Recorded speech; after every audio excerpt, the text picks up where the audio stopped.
রাজ্যের ওয়াকফ সম্পত্তি সংক্রান্ত সব তথ্য সেন্ট্রাল পোর্টালে আপলোড করতে সব জেলা শাসককে নির্দেশ দিল নবান্ন। প্রশাসনিক সূত্রে খবর, বৃহস্পতিবার সন্ধ্যায় সব জেলা শাসকের কাছে চিঠি পাঠিয়েছেন সংখ্যালঘু বিষয়ক ও মাদ্রাসা শিক্ষা দপ্তরের সচিব পি.বি.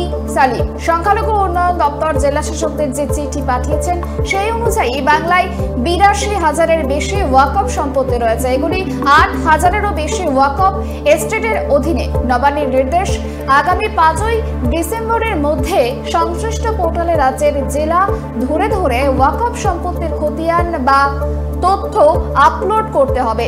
দেশ জুড়ে ওয়াকফ সংশোধনী আইন লাগু হওয়ার পর এর বিরোধিতা করেছিল তৃণমূল।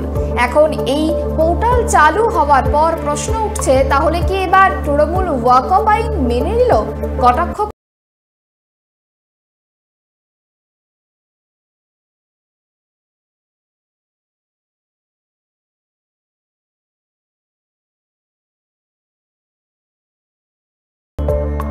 যে ভারতবর্ষের দুই কক্ষ অর্থাৎ লোকসভা এবং রাজ্যসভাতে যদি কোনো আইন পাশ হয়, সেই আইন মানতে রাজ্য সরকার বাধ্য। মমতা ব্যানার্জি কে? মুখ্যমন্ত্রী। সে যদি সংবিধান না মানে তো মানবেটা কে? তাহলে ছেড়ে দিক। সংবিধানের শপথ নিয়ে এমন নেব, তার মোয়া খাবো, ক্ষীর খাবো, আর সংবিধান মানবো না, সেটা তো চলতে পারে না। রাজ্যের ওয়াকফ সম্পত্তি সংক্রান্ত সব তথ্য সেন্ট্রাল পোর্টালে আপলোড করতে সব জেলা শাসককে নির্দেশ নবান্নের। প্রশাসনিক সূত্রের খবর, বৃহস্পতিবার সন্ধ্যায় সব জেলা শাসকের কাছে চিঠি পাঠিয়েছেন সংখ্যালঘু বিষয়ক ও মাদ্রাসা শিক্ষা দপ্তর।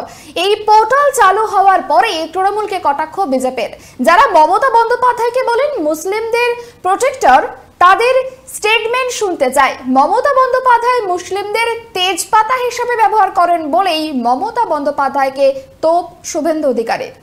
বিপিন অধিকারীর বাড়ির ছেলেকে, ৮ বছরের ব্রিটিশের জেলে থাকা লোকের বাড়ির ছেলেকে পুলিশ দেখিয়ে খালা মমতা কিছু করতে পারবে না। সারা রাজ্য জুড়ে অস্ত্রের দাবাদাবি, খতিয়ান শেষে নবান্নর তরফে বলা হলো যে রাজ্য মেনে নিল এটা। খেলায় না পড়লে বিড়াল গাছে ওঠে না। আমি সিদ্দিকুল্লাহ চৌধুরীর স্টেটমেন্ট শুনতে চাই, তোয়া সিদ্দিকের স্টেটমেন্ট শুনতে চাই। যারা মমতা ব্যানার্জিকে বলেন যে মুসলিমদের প্রোটেক্টর, আমরা বলি মুসলিমদের মমতা ব্যানার্জি তেজপাতা হিসেবে ব্যবহার করেন। আজকে আমি প্রশ্ন করতে চাই, মোথাবাড়িতে 68টা হিন্দু দোকান ওয়াকফ অ্যামেন্ডমেন্ট বিলের বিরুদ্ধে ভাঙা এবং পোড়ানো হয়েছিল, তাদের কাছে ক্ষমা চাইবেন তো মমতা ব্যানার্জি? এত খেসারত দিতে হলো কেন? আর আপনি ওয়াকফ অ্যামেন্ডমেন্ট বিল, তার আইন মেনে নিয়েছেন, মানতে তো বাধ্য।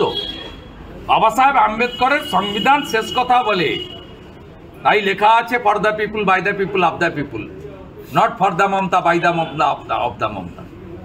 এটা নেই, সংবিধান শেষ কথা বলে।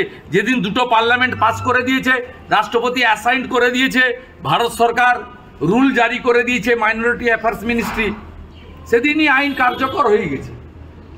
অতএব এই যে জলটা ঘোলা করে খায় না, এই অবস্থা হয়েছে এই তোলামূল সরকারের।